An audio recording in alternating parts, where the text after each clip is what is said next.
মা, ভাবি, ভাইজান, আম্মা কেমন আছো আম্মা? ভালো আছি।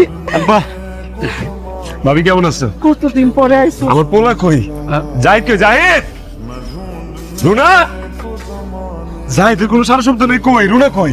হ্যাঁ, এই রুনা নাকি নতুন ঘর তুলছে। আমরা তো ঘরে ছবি বানিয়েছে। কোন পাশে তুলছে? নতুন ঘর কবে বানাইলা? আরে আমি তো সব টাকা দিয়ে দিছি। রুনা তো আমার ছবি বানিয়েছে ঘরে। ভাইজান, ভাইজান, তোর বউ আর হেনে থাকে না, বুঝছস? আর কই থাকে এটাও আমরা জানি না। তুই তোর শ্বশুর বাড়ি গিয়ে খোঁজ কর। এগুলো কি করতেছো?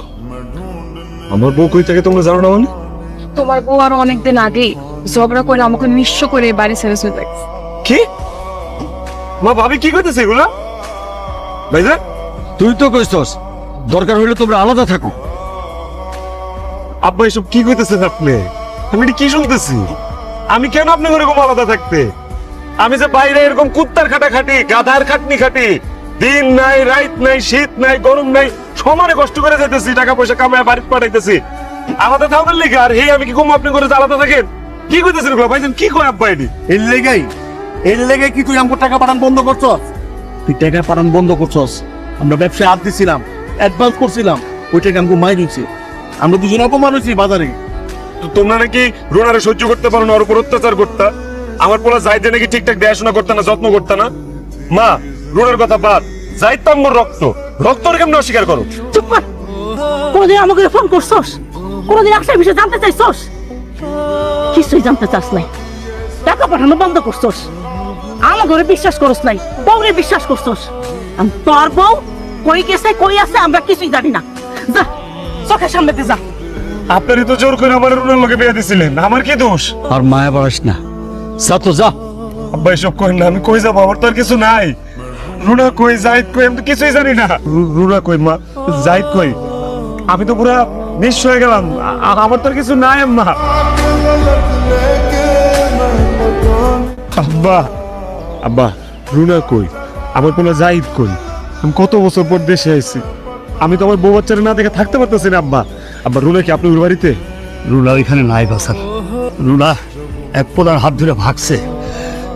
এই বুড়া বয়সে আমার মা ইজ্জত সব শেষ করে দিছে ভাইয়া। তুমি আমাকে মাফ করে দিও বাজার, মাফ করে দিও। আসমা,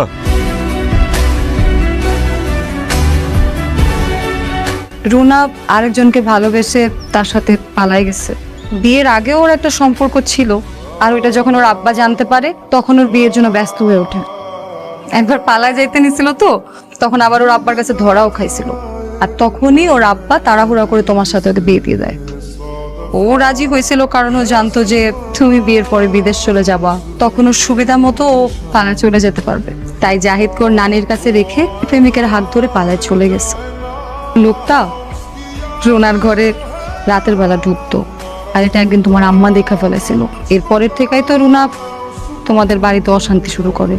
অথচ এই ভাইয়াটারে বিয়ে করার জন্য আমার বাসা থেকে আমার কি বকাঝকা করতো সবাই। জানো আসমা, আমার এই এতদিনের কষ্টে উপার্জিত যা টাকা পয়সা ছিল সবকিছু নিয়ে রুনা চলে গেছে, আমার একদম নিঃস্ব বানায় হয়ে গেছে। রুনা চলে যাওয়ার পর রুনার আব্বা জাহিদকে স্কুলে ভর্তি করে দিয়ে যায়। তারপর থেকে জাহিদের দেখাশোনা আমিই করছি, ওর সব খেয়াল আমিই রাখছি। তুমি তোমার বাড়ির মানুষের সঙ্গে যোগাযোগ না রাখলেও আমি ঠিকই রাখছি। তুমি তো আমার ভুলেই গেছিলাম জানো। আমার বাড়ি থেকে আমার বিয়ে ঠিক করছিল, কিন্তু আমি রাজি হইনি। আমি এতদিন ধরে তোমার জন্য অপেক্ষা করে আছি, দরকার হলে আরো অপেক্ষা করে থাকবো। তুমি আবার বাইরে যাও, তোমার যখন মন চায় তুমি তখনই দেশে ফিরে আসো। আমি আর আমার ছেলে ভালো থাকবো।